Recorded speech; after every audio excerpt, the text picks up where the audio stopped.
Hey, it's Jason, and it's time to go pick up the kid at school. You know, I've been asked this question a lot. Where'd dads that cook come from? What's that all about? Well, you know, it started when I was a little kid. I was like 7 years old or so, or maybe younger, I don't know, hanging out in the kitchen with my mom, watching her cook, and she'd teach me how to make things. And it was imperative that I learn how to feed myself because my brothers weren't going to take care of me. And when I met my wife, I cooked for her, and so I think it's really helped, you know? I mean, if you can cook for your other half, they're gonna love you forever.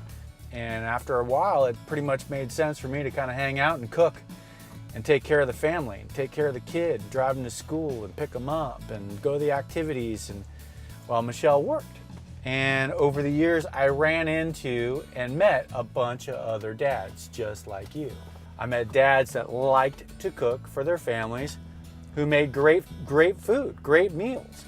And I said to myself, you know what? I want to learn from some of these other dads. And so here we are, Dads That Cook. How was school? Awesome. Yeah? Uh-huh. What'd you do today? Oh, you know, just chill. Oh, just chilled at school? Just hung out?